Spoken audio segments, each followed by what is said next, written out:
Subscribe करंतु विपिन बिहारी सामल channel को press करंतु पाखरे थिबा बेल आइकन को जा फल रे प्रतिदिन अपलोड होउथिबा आध्यात्मिक कथावस्तु को आपण माने सुनि परिबे।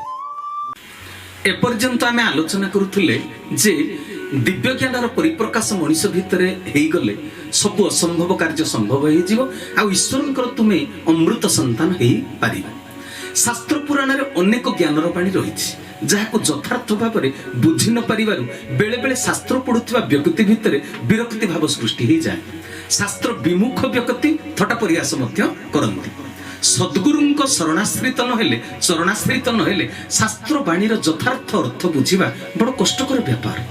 केवल गुरुंकर चरणाश्रित होई जिबा यथेष्ट पुणी नुहे, गुरु आज्ञा पालन करी गुरु निर्देशित साधन मार्ग को धरिले गुरु कृपा हेबो। गुरु कृपा हेले शास्त्र को वास्तव रूपे बुझी पारिबो। श्रीमद् भागवतर गोटे सर्वपरिचित बाणीर आज आम आलोचना करिबा। से बाणीटी कोन? मनुष्य देहे दिव्य ज्ञान देखि संतोष भगवान।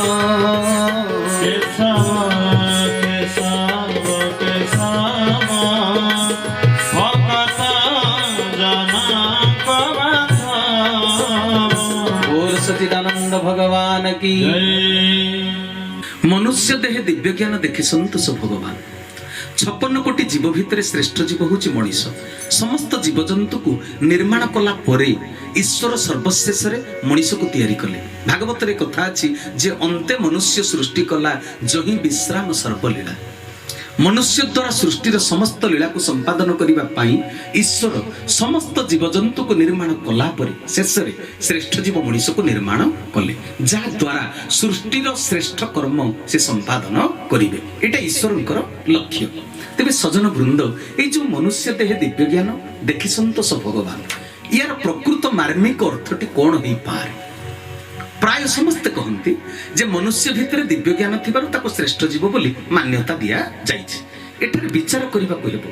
प्रतिदिन आमे जेतेकंक सह संस्पर्श रे आसुचंती समस्तक मध्य रे दिव्य ज्ञान कोन थाए? समस्त कोन मनुष्य?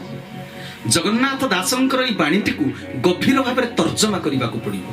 तर्जमा करले जणा पड़े से एठारे कहिबा पई चाहिचंती जा भितर दिव्य ज्ञान थाए से मनीष। दिव्य ज्ञान को उपयोग करी जे जगतर कल्याणकर कार्य करे ताकू देखिकरी भगवान संतुष्ट हुंती। भगवान समस्ते संतान, समस्ते तांकर प्रिय, तांको पाखरे पातरंतर भाव न थाए। हेले जेउ संतान दिव्य ज्ञान अधिकारी होई तांको उद्देश्य को पूर्ण करे ता ऊपर से विशेष भाव रे संतुष्ट होई थांती, कृपा दृष्टि देई थांती।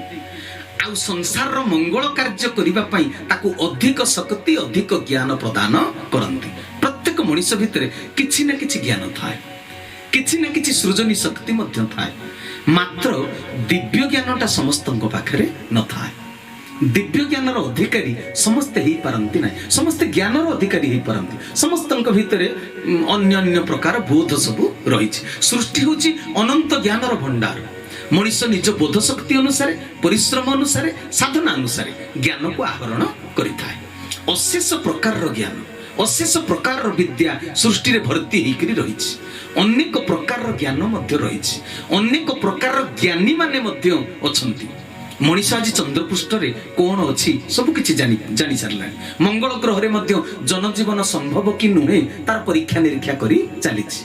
चंद्रपृष्ठ रे कोन अछि मनीष जानि पारुछि, हेले जन्म कला मार हृदय रे कोन अछि ताहा जानि पारु नाही।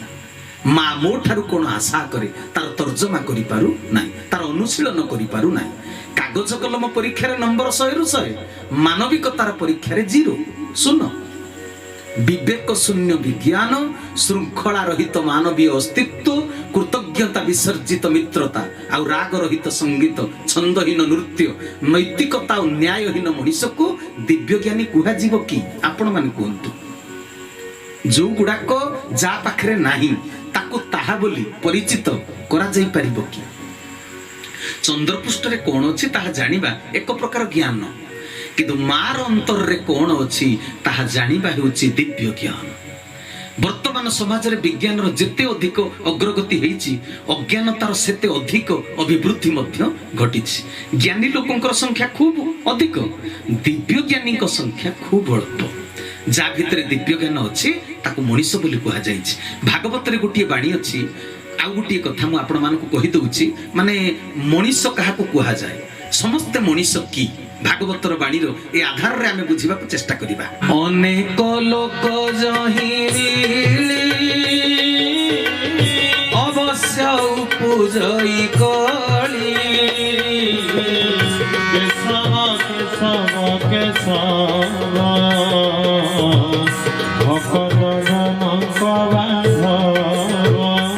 बोल सच्चिदानंद भगवान की प्रभुंकर सदीच्छा पूर्ण ही बोलानंदे परमज्ञानी जगन्नाथ दास कहिले समाज रे जेउ माने लोक चरित्र से माने आत्मस्वार्थी निजर स्वार्थ पूरण पई अन्य सह माने झगड़ा करंती। लो हेला लोभ, को हेला कर्म।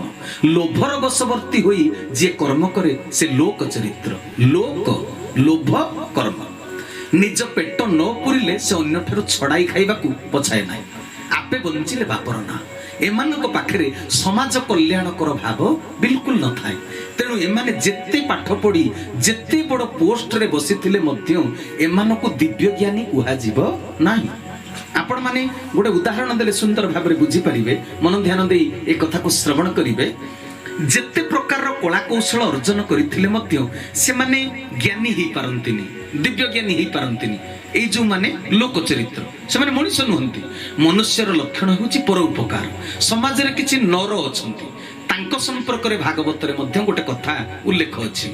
दुर्लभ नर कळेबर नरक निस्तारण द्वार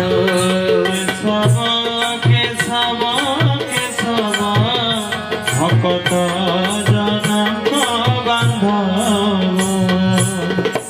दुर्लभ नर कळेबर नरक निस्तारण द्वार।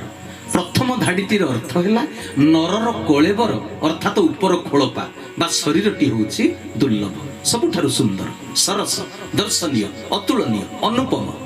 जा पाखरे नारदीय गुण थाए से नर मिठा मिठा कथा कही जाल विस्तार करी अन्यर मन को आकर्षित करी से तार लक्ष्य पूरण करि थाए। अनेकंको घरे कोली लगेई गंडगोल सृष्टि करी से खूब खुशी हुए। एटा गोटे मनुष्यर माने एटा होची नरर चरित्र। नारद जेहेतु कोली लगांती एई कोली लगा गुण दृष्टिरु ए गुण को नारदीय गुण बोली कही कही कहंती।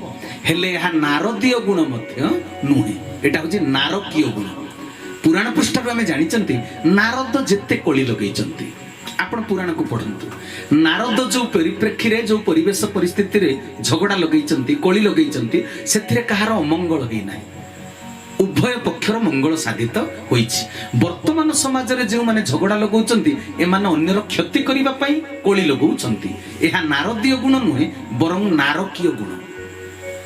हेले एई जो नर चरित्र सतसंग करी नरकर उद्धार पाइबा पई समर्थ होई पारिबो। सेइतपई से कहिले ना दुर्लभ नर कळेबर नरक निस्तारण द्वार। एई नर चरित्र माने अन्यर खल प्रकृति अन्य घरे कोली लगेबार प्रकृति जो मानकर से माने सतसंग करी गुरु ग्रहण करी नर भूमिकारु मनीष भूमिकार अवतीर्ण होई पारिबे। नर शरीर मध्यरे भगवान जो अंग अवयव खंजी देइचंती से कर्मेंद्रिय ज्ञानेंद्रिय को उपयोग करी से नरकरु निस्तरी जाई पारिबे, सत्संग करी पारिबे। नर भितरे भल गुण मंद गुण दुईटा जाक अछि, उभय अछि। मंद गुण को त्याग करी तार नर कळेबर द्वारा से सतसंग कले नर चरित्र को अतिक्रम करी मनीष चरित्र को प्राप्त करी पारिबो। नारदंक परी दिन राति नारायण नारायण जप करिले नारकीय कांड न घटाई नारदीय कार्य से करी पारिबो, अर्थात जगतर कल्याण करी पारिबो। आम समाज रे जन चरित्र मध्य किछि अछंती आपण माने जानिथिबे। भरण पोषणर क्षमता न थाई शरीर सुखरे माती जेउ माने केवल जनन क्रिया द्वारा संतान जन्म करंती सेमानकु जन बोली कुहा जाय। सजन वृंद तेबे संसार को उत्तम संतान प्रदान करिया पई सदाचार एमाने पालन करंती नाही, नीतिगत जीवन यापन करंती नाही। पशु प्रवृत्तिर संतान जन्म करी धरित्रीर पाप भारा को एमाने बढ़ांती। ଅନ୍ୟର ଦୁଃଖର କାରଣ ସାଜନ୍ତି, ନିଜର ଦୁଃଖର କାରଣ ସାଜନ୍ତି ମଧ୍ୟ। ଅଖାଦ୍ୟ ଖାଆନ୍ତି, ଅପେୟ ପିଅନ୍ତି, ଅସଂଯମୀ ହୋଇ ଜନନ କ୍ରିୟା ସମ୍ପାଦନ କରି କେବଳ ଜନ୍ମ ଦିଅନ୍ତି, ପାଳନ କରିବାରେ ଅସମର୍ଥ ହୋଇଥାନ୍ତି। ଏମାନେ ହେଉଛନ୍ତି ଜନ। ମଣିଷ ତାକୁ କୁହାଯାଏ ଯାହା ଭିତରେ ଦିବ୍ୟ ଜ୍ଞାନ ଥାଏ, ଯିଏ ଦିବ୍ୟ ଜ୍ଞାନ ଦ୍ୱାରା ସଦାଚାରୀ ହୋଇ ଯାହା କର୍ମ କରେ ସେଥିରେ ତାର ନିଜର କଲ୍ୟାଣ ହୁଏ ଏବଂ ଜଗତର କଲ୍ୟାଣ ହୁଏ। ଦିବ୍ୟ ଜ୍ଞାନ ହେଉଛି ସତଚେତନା, ଦିବ୍ୟ ଜ୍ଞାନ, ବିବେକ। ବିବେକ ପ୍ରାପ୍ତି ପାଇଁ, ବିବେକର ଜାଗୃତି ପାଇଁ ସତସଙ୍ଗ ଦରକାର। ପଶୁ ଜନ୍ମ ହୁଏ ପଶୁ ହେଇକରି, ମରିଯାଏ ପଶୁ ହେଇ, ସାରା ଜୀବନ ରହେ ପଶୁ ହେଇ। ପଶୁକୁ ପଶୁରେ ପରିଣତ ହେବା ପାଇଁ ପରିଶ୍ରମ କରିବାକୁ ପଡ଼ିନଥାଏ, ମଣିଷକୁ ମଣିଷରେ ପରିଣତ ହେବା ପାଇଁ କଠିନ ପରିଶ୍ରମ କରିବାକୁ ପଡ଼ିଥାଏ। ଆମ ସମାଜରେ ଯେଉଁ ଶିଶୁ ସନ୍ତାନଟିଏ ଜନ୍ମ ହୁଏ, ଦିବ୍ୟ ଜ୍ଞାନ ଅର୍ଜନ କରି ମଣିଷ ହେବା ପାଇଁ ସାଧନା କରିବାକୁ ପଡ଼େ। ତାକୁ ପରିଶ୍ରମ ବିନା ଘର ଯେମିତି ପରିଷ୍କାର ହୋଇପାରେ ନାହିଁ, ସେମିତି କଠିନ ପରିଶ୍ରମ ବିନା ଲୋକ ଚରିତ୍ର, ନର ଚରିତ୍ର, ଜନ ଚରିତ୍ରକୁ ଅତିକ୍ରମ କରି ମଣିଷ ଚରିତ୍ରରେ ଉପନୀତ ହୋଇପାରିବ ନାହିଁ। କଠୋର ପରିଶ୍ରମ ଦରକାର, ସାଧନା ଦରକାର, ତପସ୍ୟା ଦରକାର। ମନକୁ ପରିଷ୍କାର କରିପାରିଲେ ମନୁଷ୍ୟ ହୋଇପାରିବ। ରାଗ, ଦ୍ୱେଷ, ହିଂସା, ଈର୍ଷା, ପରଶ୍ରୀ କାତରତା ମାନବୀୟ ଗୁଣ କେବେ ବି ନୁହେଁ, ମଣିଷ ପଣିଆ ନୁହେଁ। ଯେଉଁଠାରେ ଚପଲ ମିଳେ ତାକୁ ଚପଲ ଦୋକାନ କୁହାଯାଏ, ଯେଉଁଠି ଫୁଲ ମିଳେ ସେ ଦୋକାନକୁ ପୁଷ୍ପ ଭଣ୍ଡାର କୁହାଯାଏ, ଯେଉଁଠି ଔଷଧ ମିଳେ ତାକୁ ଔଷଧ ଦୋକାନ ବା ମେଡିସିନ ଷ୍ଟୋର କୁହାଯାଏ। ଯାହାଠାରୁ ମଣିଷ ପଣିଆ ମିଳେ ତାଙ୍କୁ ହିଁ ମଣିଷ କୁହାଯାଏ। ମଣିଷ ପଣିଆ ହେଉଛି ବିବେକ। ତାକୁ ଅର୍ଜନ କରିବା ପାଇଁ କଠିନ ପରିଶ୍ରମ ଦରକାର, ସତସଙ୍ଗ ଦରକାର। ସତସଙ୍ଗ ବିନା ଦିବ୍ୟ ଜ୍ଞାନ ମିଳିବ ନାହିଁ। ଜ୍ଞାନ ଆଉ ଦିବ୍ୟ ଜ୍ଞାନ ମଧ୍ୟରେ ପ୍ରଭେଦ ଏହିପରି। ଜାଣିବା ହେଉଛି ଜ୍ଞାନ, ଜାଣିଲା ପରେ ଉପଯୁକ୍ତ କର୍ମ କରି କଲ୍ୟାଣ କରିବା ହେଉଛି ଦିବ୍ୟ ଜ୍ଞାନ। ଜୀବ ପ୍ରତି ଦୟାଭାବ, ଅହିଂସା ପରମ ଧର୍ମ, ଏହା ଶାସ୍ତ୍ର ବର୍ଣ୍ଣିତ ଜ୍ଞାନ। ଏହା ଜାଣିଲା ପରେ ଜୀବକୁ ହତ୍ୟା ନ କରି ସୁରକ୍ଷା ଦେବା ହେଉଛି ଦିବ୍ୟ ଜ୍ଞାନ। ହିଂସା କରିବା ଅନୁଚିତ, ଏହା ଜାଣିଲା ପରେ କାହାକୁ ହିଂସା ନ କରି ସମସ୍ତଙ୍କୁ ଭଲ ପାଇବା, ସମସ୍ତଙ୍କର ମଙ୍ଗଳ କାମନା କରିବା ହେଉଛି ଦିବ୍ୟ ଜ୍ଞାନ। ଜ୍ଞାନ ହେଉଛି ଇନଫର୍ମେସନ, ସୂଚନା। ଦିବ୍ୟ ଜ୍ଞାନ ହେଉଛି ପ୍ରୟୋଗାତ୍ମକ କଳା। ଜ୍ଞାନ ହେଉଛି ଜାଣିବା, ଜାଣିଲା ପରେ କରିକିରି ଦେଖେଇବା କର୍ମ ଦ୍ୱାରା, ତାହା ହେଉଛି ଦିବ୍ୟ ଜ୍ଞାନ। ଜାଣିଲା ପରେ ଯିଏ ନ କରେ ବା ତାର ବିପରୀତ କର୍ମ କରେ, ଆଖି ଥାଇକିରି ସିଏ ଅନ୍ଧ, କାନ ଥାଇକିରି ସିଏ ବଧିର, ପାଦ ଥାଇକିରି ସିଏ ପଙ୍ଗୁ, ମହାପାପୀ, ମହାକୃତଘ୍ନ ସିଏ। ତେଣୁ ସଜନ ବୃନ୍ଦ, ଦିବ୍ୟ ଜ୍ଞାନ କାହାକୁ କୁହାଯାଏ? ଆମେ ସାଧାରଣ ଭାବରେ କହନ୍ତି ମନୁଷ୍ୟ ଦେହେ ଦିବ୍ୟ ଜ୍ଞାନ। ତେବେ ସଜନ ବୃନ୍ଦ, ଆଜିର ଏହି ପବିତ୍ର ଲଗ୍ନରେ ଶପଥ କରିବା, ଈଶ୍ୱର ଅଭିମୁଖୀ ହେଇ ସତସଙ୍ଗ କରିବା, ଦିବ୍ୟ ଜ୍ଞାନକୁ ପ୍ରାପ୍ତ କରିବା, ଜଗତର କଲ୍ୟାଣ କରିବା, ଈଶ୍ୱରଙ୍କ ଉଦ୍ଦେଶ୍ୟକୁ ପୂର୍ଣ୍ଣ କରିବା, ଈଶ୍ୱରଙ୍କୁ ସନ୍ତୁଷ୍ଟ କରିବା, ଏମିତି କର୍ମ କରିବା ଯେମିତି ଆମର ପ୍ରତ୍ୟେକଟି କର୍ମ ଦ୍ୱାରା ଭଗବାନଙ୍କୁ ଖୁସି କରେଇ ପାରିବା। ସମସ୍ତେ ମଣିଷକୁ କିଛି କରିକିରି ଦେଖେଇ ଦେଇ ପାରୁଛନ୍ତି, ଆମେ ଭଗବାନଙ୍କୁ କିଛି କରିକିରି ଦେଖେଇଦବା। ସମାଜରେ ଦୁଇ ପ୍ରକାରର ଲୋକ, ଦୁଇ ପ୍ରକାରର କଥା ହୁଅନ୍ତି। ଗୋଟିଏ ଗାଁର ଲୋକ ଜଣେ ବ୍ୟକ୍ତିର 3 ଜଣ ପୁଅକୁ ଦେଖି ଭିନ୍ନ ଭିନ୍ନ ମନ୍ତବ୍ୟ ସବୁ ଦଉଛନ୍ତି। ଜଣକର ବଡ଼ ପୁଅ ଡାକ୍ତର, ମଝିଆ ପୁଅ ଇଞ୍ଜିନିୟର, ସାନ ପୁଅ ଲେକ୍ଚରର। କିଛି ଲୋକ କହୁଛନ୍ତି ସାହୁ ବାବୁଙ୍କ 3ଟା ଯାକ ପୁଅ ମଣିଷ ହେଇଗଲେ। ମଣିଷ ହେଇଗଲେ ମାନେ ଲକ୍ଷ ଲକ୍ଷ ଟଙ୍କା ଦରମା ପାଉଛନ୍ତି, ସମସ୍ତଙ୍କ ଦରମା ପ୍ରାୟ ଲକ୍ଷେ। ଆଉ କିଛି ଲୋକ କହୁଛନ୍ତି ସାହୁ ବାବୁଙ୍କ 3ଟା ଯାକ ପୁଅ ବହୁତ ପାଠ ପଢିଛନ୍ତି, ବହୁତ ଟଙ୍କା ରୋଜଗାର କରୁଛନ୍ତି, ହେଲେ କେହି 3ଟା ଯାକ ମଣିଷ ହେଲେ ନାହିଁ। 3ଟା ଯାକରୁ ଜଣେ ବି କେହି ମଣିଷ ହେଇପାରିଲେ ନାହିଁ। ତେବେ କୁହନ୍ତୁ ସଜନ ବୃନ୍ଦ, ଏକା ପ୍ରକାର ମଣିଷ ପାଇଁ ଦୁଇ ପ୍ରକାରର ମନ୍ତବ୍ୟ କେମିତି ଦିଆଯାଉଛି? ଯେଉଁମାନେ ଟଙ୍କାକୁ ଜୀବନର ସର୍ବସ୍ୱ ବୋଲି ଭାବୁଛନ୍ତି ସେମାନେ କହିଲେ ସାହୁ ବାବୁଙ୍କ ପୁଅ 3 ଜଣ ମଣିଷ ହେଇଗଲେ। ଯେଉଁମାନେ ମାନବିକତାକୁ ଜୀବନର ସର୍ବସ୍ୱ ବୋଲି ଭାବନ୍ତି ସେମାନେ କହିଲେ ସାହୁ ବାବୁଙ୍କ 3ଟା ଯାକ ପୁଅ କେହି ମଣିଷ ହେଲେ ନାହିଁ। କାରଣ ସେମାନେ ବାପା ମାଙ୍କୁ ବାସି ମୁହଁରେ ପଚାରନ୍ତି ନାହିଁ।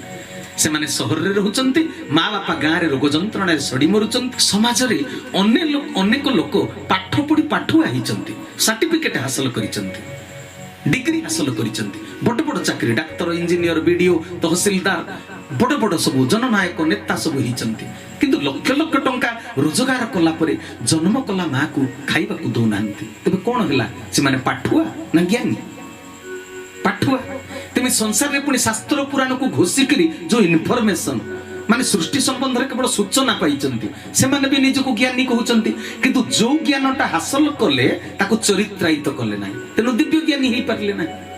तेनु सजन वृंद समस्त को विनम्र गुरुहारी समस्ते मनीष परि मनीष हुंतु दिव्य ज्ञान अधिकारी हुंतु भागवत वाणी सार्थक हेउ मनुष्य देह दिव्य ज्ञान देखि संतोष भगवान पशुर क्रमोन्नति हेउ से मनीष जन्म पाउ मनीषर दिव्य ज्ञान हराई निम्न गति न हेउ पशु जनि प्राप्त न हेउ एटा समस्तंकु विनम्र अनुरोध। तेबे भागवत रे जो लेखा हिथिला मनुष्य देह दिव्य ज्ञान देखि संतोष भगवान सजन वृंद समस्तंक भितरे दिव्य ज्ञान नाही समस्तंक भितरे चेतना नाही समस्तंक भितरे विवेक नाही। तेबे दिव्य ज्ञानटा को दुकान रो सौदा जे आमे से सौदा को खरीदी करि परिबा किणी टंका द्वारा दिव्य ज्ञान को किणी हबो नाही। संत तुलसीदास रामचरित मानस रे कहउचंती बिनु सतसंग विवेक न होई बिनु सतसंग विवेक न होई राम कृपा बिनु सुलभ न सोई राम कृपा बिनु सुलभ न सोई श्री राम जय राम श्री राम जय जय राम श्री राम जय राम श्री राम जय जय राम बोल सियावर रामचंद्र जी की जय। तेनु सजन वृंद कले बिनु सतसंग विवेक न होई राम कृपा बिनु सुलभ न सोई। तेनु विवेक को जोड़ा दिव्य ज्ञान ताको हासिल करिवा को हेले सतसंग करिवा को पड़िबो जीवन रो धारा को बदलैवा को पड़िबो चरित्र गठन करिवा को पड़िबो। तेबे सतसंग न कले दिव्य ज्ञान केबे भी हासिल करि परिबो नाही। ज्ञान को धन देई पारे ना किणी के धन देई करी ज्ञान को किणी हबो नाही। पुणी ज्ञान अलगा दिव्य ज्ञान अलगा दिव्य ज्ञान हासिल करिवा को हेले से परम पुरुष भगवान कर निकटवर्ती हवा को पड़िबो आत्म चेतना उद्रेक करिवा को पड़िबो। तेबे समय अनुसार आजिर कथा वस्तु को एठी विश्राम कल्ली भागवत वाणी रो प्रकृत मर्म आपण माने जदि बुझी परिथिबे तेबे मोर कहिवाटा सार्थक निश्चित रूप रे।